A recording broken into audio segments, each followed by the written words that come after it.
Hi everyone, welcome to After Class A podcast by two passionate adult ballerinas about all things adult ballet related. and some random thoughts in between. We're so glad you're here. So grab your water bottle Or a cup of coffee. and join us for a quick chat after class. Hello, everyone. Welcome to another episode of After Class. Today, we're going to be talking about something that is actually a topic that's close to my heart because it's definitely something that I've experienced, which is the feeling that we have to earn the right to enjoy ballet. And I know I've caught myself thinking this a lot of like, oh, someday when I'm a better dancer, then I'll really be allowed to enjoy class. And just based on my conversations I've had with other adults, I feel like this is a really common thing that adults experience. And so today we're going to talk about why we feel this way and how to work through it. So today, of course, I am joined by my lovely co-host, Yelena. Hello everyone. This is a topic that affects everyone, not even just adult beginner dancers or even if you have been dancing for a while. Also me, as an ex-professional ballet dancer, right? Like it affects me as well. Sometimes coming from a long history of training ballet, I feel like I just want to do it well in order to enjoy it. I don't actually get the ballet classes anymore. Like, oh, I'm just gonna do a ballet class and enjoy. I immediately jump into that. No, but my leg isn't stretched, my body alignment isn't here, my this isn't there, my arms are looking fluffy. So the reality is that we don't have to earn the right to enjoy ballet. Give yourself the chance of enjoying every second of the class, even a simple demi plie with port de bras. Yeah, and I think that's why we really wanted to do this episode was just to talk about reconnecting with that joy of ballet. And because we all start because we love it and we want to enjoy it, but then sometimes along the way we get so focused on the training aspect and the improvement aspect that we kind of lose that enjoyment of dancing. And I mean, it's interesting because a lot of times this starts even in childhood, and it's rooted in something that starts really early on, of this feeling of like, if I do well, then I'm worthy. And so it Yeah. starts for us a lot of times as kids. Like if you remember from your childhood, all if you did like a hobby or you did a training as a almost a professional, you will remember always, or at least that's my case. I trained lots. I was there quite early. I left quite late, and there was not a lot of pricing from my teachers. There was not a lot of good job, you're doing it, you're there, or there was not even that culture of okay, Yelena, enjoy a little bit. Today we're just gonna dance. Today just gonna enjoy that doesn't exist. And on top of that, there was a lot of competition. So you actually had to get to a level in order to compete. And all the training and all the things, they don't teach you to enjoy it. They just teach you to get ready physically and not even mentally for something. And it comes so early on as a child that I think once we are an adult, we just feel like, yeah, it's a saying. We need to train hard before I can even start enjoying it.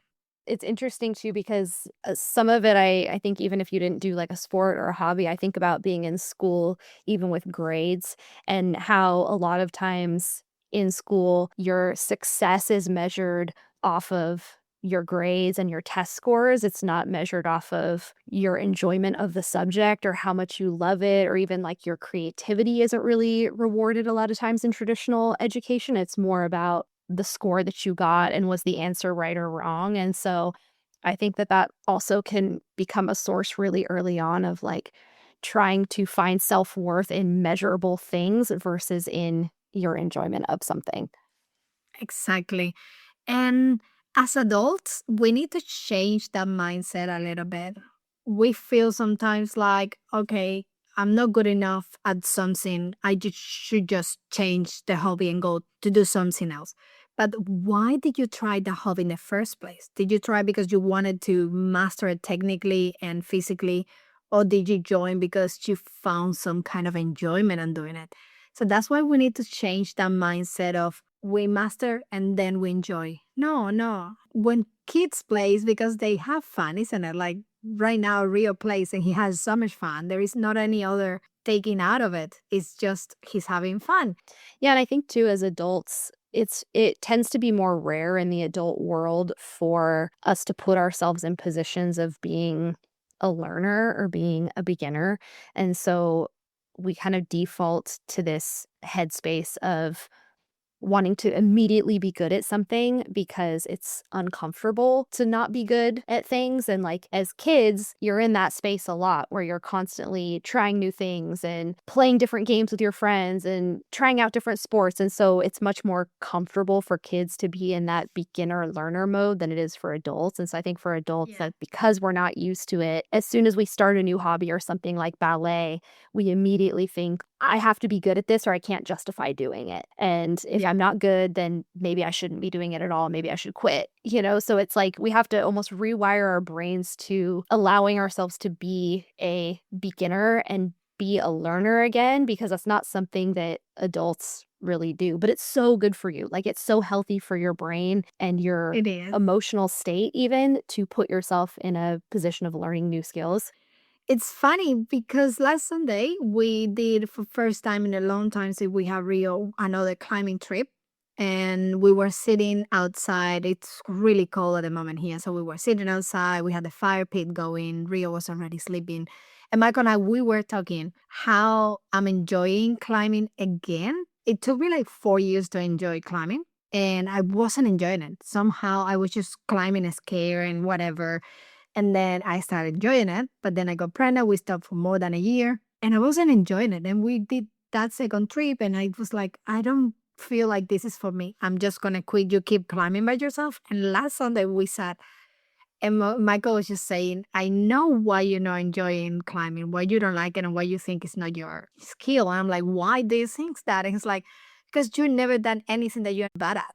You did ballet your entire life. You were a child, so you learned to master the skills without the need of enjoying it. Then you grow up and you enjoy it because you were already good at it, because you already trained so hard to be good at it that now you can enjoy it.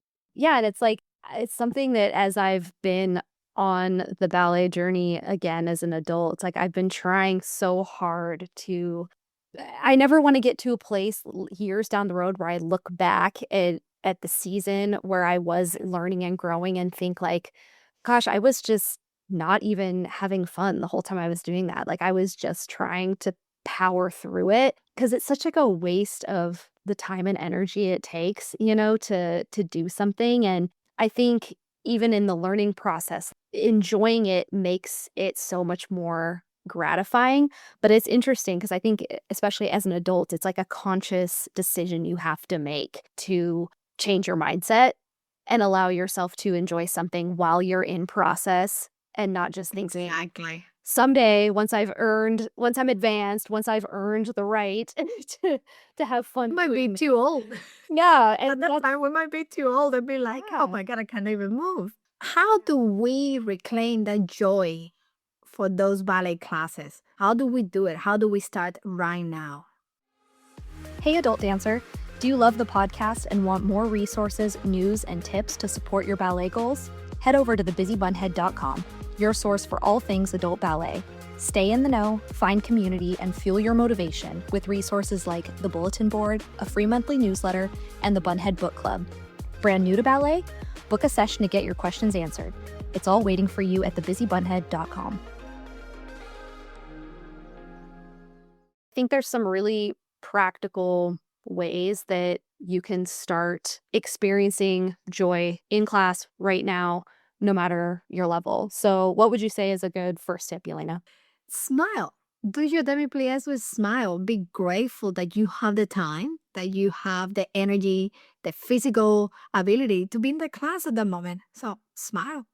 It's really amazing too, because there's actually research about how when you smile, it does actually boost your mood. So there's something real biologically that happens when you smile. It's funny that you mentioned to even just like smiling while you're doing simple exercises because I've actually been trying to do this in class. Just not, not like a big cheesy weirdo face, but just a soft smile to myself while I'm doing combinations at the bar because it really does make you feel differently while you're doing it. And I think it, at least for me, it brings me into the present moment in a different way of thinking about how glad I am to be in class and how grateful I am to be there versus thinking, "Oh my gosh, this is stressful. I'm not doing this quite right. I can't, my turnout's not good enough," or all these things that we can default to that are negative. It's really hard to go there when you're smiling to yourself. It is true.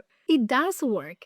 And I think that we need to take that good side of it and just turn it on and put a smile throughout the entire class. Even if it's hard, whatever is happening, just do it. A little smile and enjoy. And you will see how I think it definitely links to all the artistry and dancing through the entire class as well.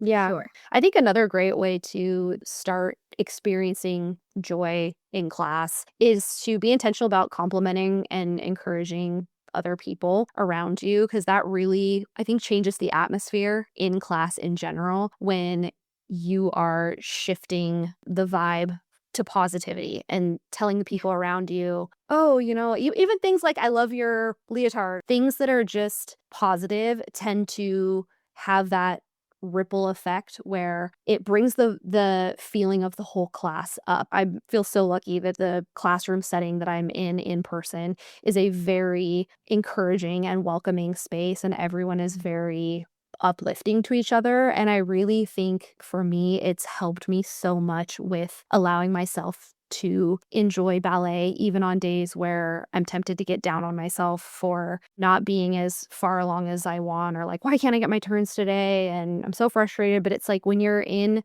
a class where the whole atmosphere feels positive, it really helps with that. And, sometimes maybe your studio's not there yet, but being part of creating that rather than wishing that things were different at your studio, being part of the change to make it that way is really powerful. That's true. Something on that topic as well would be how many times do we receive a compliment and we're like, oh, yeah, but let's say, okay, so more context. Hannah says to me, oh, Yelena, your period was really good. And rather than being like, oh, thank you. Yeah, I've been working so hard on it. Most of the times we reply by saying, oh, I know, but it isn't that good yet. Or I know, but I landed wrong. Or accept it. Accept that you did something good and you've been given a really nice feedback or a compliment. So accept it, enjoy it, and say, yes, I did it. And then move on, right? Or after you accept it, just go back and be like, oh, thank you very much. By the way, really nice leotard. And that goes a long way, right? Like Yeah. just be like, oh, no, but I should have done this or that. Like, which in my case, even if someone says to me, like, oh my God, your hair is so pretty today, I'll be like, oh, yeah, but I didn't even wash it or anything. I should learn to say, thank you. My hair is actually pretty cute today. We don't do that often. Yeah, it's interesting. I heard something recently on social media about this that I thought was so spot on and fascinating, and it was just about that idea of being able to receive a compliment and how when you receive one and are thankful, you're also conveying to the person who's giving it that, like, they're also allowed to receive in that way and be grateful rather than doing the, like, deflecting thing, and I think it's such a girl thing especially, it's like we grow up feeling like we're not allowed to accept compliments because I don't know, because we don't wanna come across as arrogant or I don't know, it's like this weird Yeah. thing that we do, and I don't fully understand why, but part of receiving it gracefully and with gratitude is showing the other person that they can do the same. And on that note, something else that we can do to enjoy the class right now, to take that enjoyment with us, is to celebrate the attempts, right? Like, I did it. I didn't do the full period, but I did a quarter. I attempt to do it before I didn't even try. Now I'm trying. Now I'm willing to trial and error, right? That is another way that we can enjoy it. Because we know if we keep trying, we're going to turn way better and we're going to actually reach the level that we want or achieve what we want one day. Yeah. So important to celebrate when we try our best at something, not just when we do it perfectly and the outcome is exactly what we want it to be, because that's not going to happen a lot of the times. I mean, I think we all wish it would, but the reality is you can try your best at something and still not have it work out. But what was in your control was trying your best, and you did that. And so celebrating the part that was in your control and celebrating what was within your body's ability at this moment. Like, yeah, I can't do a grand jeté the way that a professional dancer can, but I can do it a little bit better than I did it yesterday. And that's worth celebrating. And that's worth experiencing enjoyment over and not just thinking, oh, I'm frustrated. Because I think that's another thing adults do is like we compare ourselves, especially because of social media, we compare ourselves to professional dancers, not to the dancer that we were a month ago or a year ago. And that's like a crazy thing to do when you really think about it, because as an adult who started training, whether you started training a few years ago or a few months ago, to compare yourself to someone who was probably training from the time they were 6, 7 years old, that we shouldn't even be in the same like realm of comparison, but we do that. But even myself now, I can't dream of comparing myself to what I used to be when I was younger. I just can't. And that's insane. Like, if I'm going to measure my enjoyment of the ballet class today for what I used to be, not even that long ago, 10 years ago, 5 years ago, it's crazy to think that I could get to the same level. I'm the perfect example for that right now. Since I gave birth, I haven't been able to see myself in a leotard because I'm comparing myself with who I was before. So rather than getting into the ballet class, which I love, like as I was teaching the other day again, I went back to teaching. I forgot how much I love teaching. But I cannot get that enjoyment from my ballet class at the moment because I'm comparing myself to what I used to be. And that's not fair. You need to enjoy the moment right now. Enjoy what you're doing. Enjoy that you've been able to take the time to do the ballet class, that you've been able to do a badminton without hurting your ankle. Like at this age, we need to be able to enjoy that.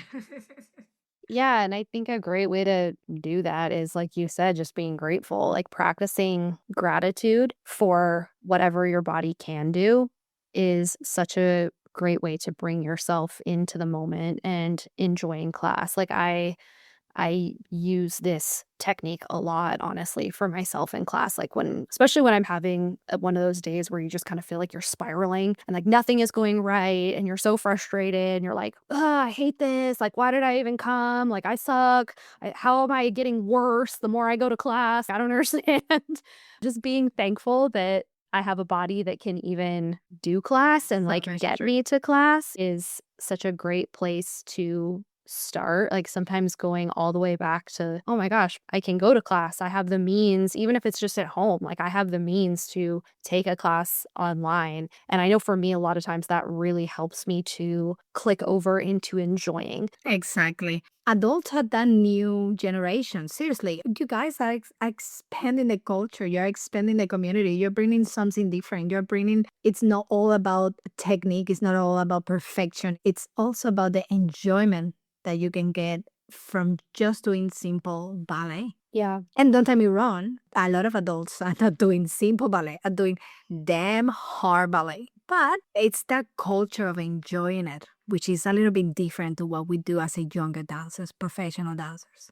And I think at the end of the day, like, the ballet world doesn't need more people with flawless technique. I mean, there's no shortage of 14-year-olds that are absolutely technically insane at what they do, but I think what ballet does need in order to continue to thrive into the future is it needs people who really love it and celebrate it and participate in it and champion the art form. And like that's something that adults can do no matter your level. I don't need to be a 14-year-old competing at YAGP to be moving the art form forward in a really positive direction. I think I even talked about this on the episode that I did with Candace, who was also at the Catherine Morgan intensive, and about how I actually in a lot of ways find what's happening in the adult space with beginners through advanced, all levels, but really with beginners. Like in a lot of ways, I find that a lot more inspiring even than like watching a professional production, because I think that courage and love and passion for the art form itself is actually like what is really making ballet beautiful right now. Yeah, it's all about creating a welcoming atmosphere. Anyone can do ballet, anyone can enjoy ballet. Also, too, on a more individual level, when you are allowing yourself to enjoy class, no matter what level you're at, even if you're fumbling through it, even when you mess up, you are helping to create a space where other people feel safe to learn and to show up as a beginner, as someone with imperfect technique, or someone who's not flexible, or someone who doesn't have great turnout. Like, they feel like they can still come and enjoy ballet by seeing other people who are doing that. So we really hope that you guys enjoyed this episode. Please feel free to message us on social media or send us an email. And if you enjoyed this episode and you got something out of it, if you would consider sharing it with a friend, we always appreciate that. And we will catch you on the next one. See ya! Thank you for listening to After Class. Join the community on YouTube and Instagram, or come dance with us, our weekly Zoom classes for adult ballerinas like you. Links included in the episode description. Special thank you to our sponsors. See you next time after class. Podcast produced by Mission Bridge Media.